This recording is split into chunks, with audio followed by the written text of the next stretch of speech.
Well, when I was recording my live stream, my first ever live stream on this new channel, not really new, but it's the channel that I was forced to take because YouTube destroyed my old channel where I had 4,000 followers and I could live cast. I've only just built up to the point where I have enough followers or subscribers, I should say, because I don't want to make myself sound like a cult leader or anything.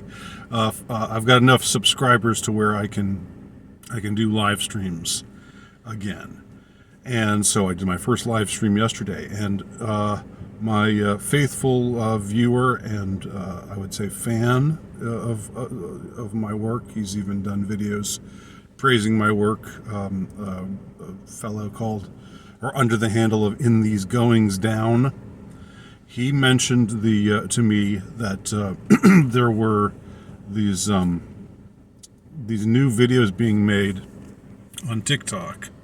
There were videos being made on TikTok about the Grimace Shake, and these were analog horror videos done in the style of analog horror, which I've talked about here before, and it's a genre that I'm interested in just because it seems to have kind of sprung up on its own from creative people, on the internet, and just sort of making homemade videos but really using their creativity to in a way that's refreshing.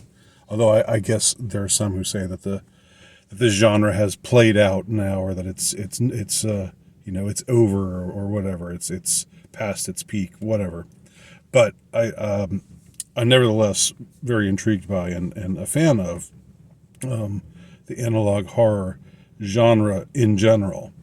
And when I heard that there were Grimace Shake analog horror videos being put out there, I had to check it out. I'd never this totally this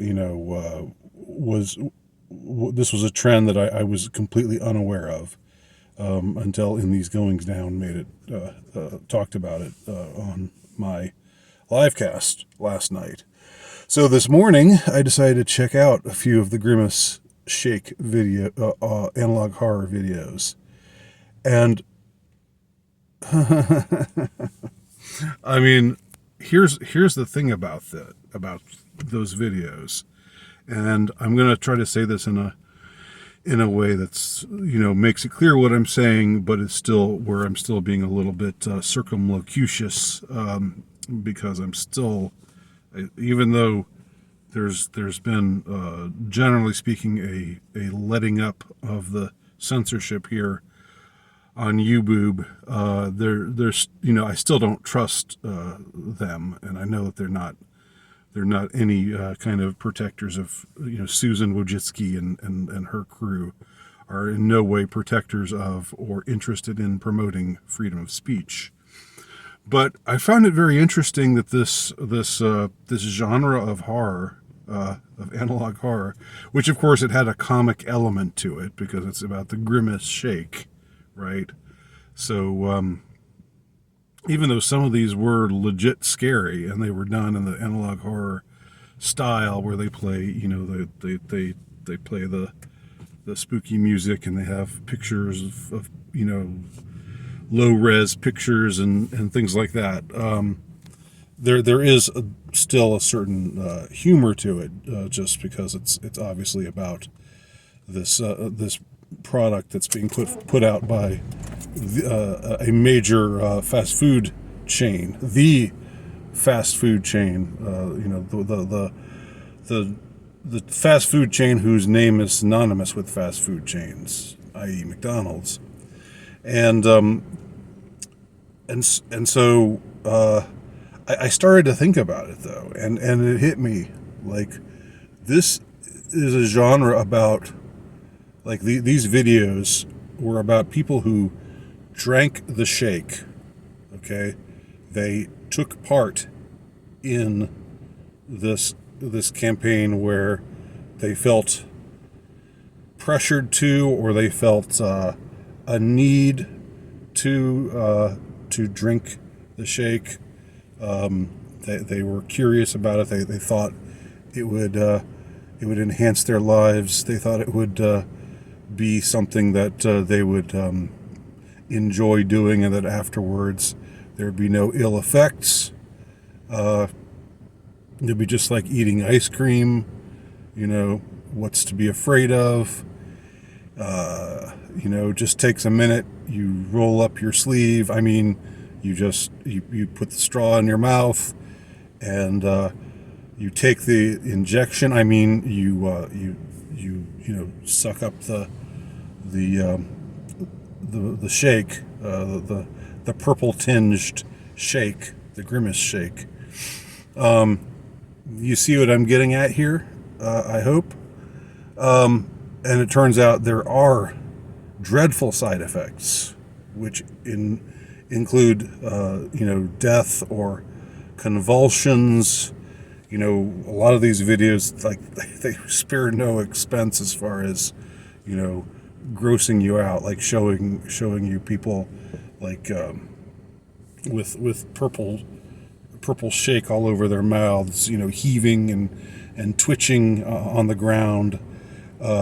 Just moments earlier they'd been happy, and they were drinking the shake. And then some of the others were saying, "Yeah, we've heard some things about this, but we don't believe those rumors. That's just misinformation." Well, they don't say that. I shouldn't try to push this too far. They don't actually use that terminology, but they might as well be saying that. There's like there are videos where people say. Where people say, I've heard things about, I heard thousands of people have died from taking the shake, where there's been terrible side effects. People have turned into zombies, and, it's all just, it's all because of this shake. And then they say, nah, I don't believe that stuff. I'm going to drink the shake anyway. And then they drink it, and then it happens to them too. So it seems to me that it seems to me interesting. Let's just say it that way. It's, maybe it's not, maybe it's, maybe a year and a half ago, it would have been more current, and it would have been more, sort of in, they say that they use the phrase on the nose right now to mean like too obvious. I have a problem with the use of that phrase, because I've always heard on the nose before. I mean, to me, it always has meant like, yes, that's correct. You've got it right on the nose. But in the last couple of years, on the nose for some reason has morphed into meaning too obvious. But anyway, that's the only phrase I can think of right now. So a year and a half ago, I think people would have had a harder time seeing this, these videos about people drinking shakes, and there being this craze where you had to have this shake, this purple shake from McDonald's, which was going to be a delicious experience, and there would be no side effects at all.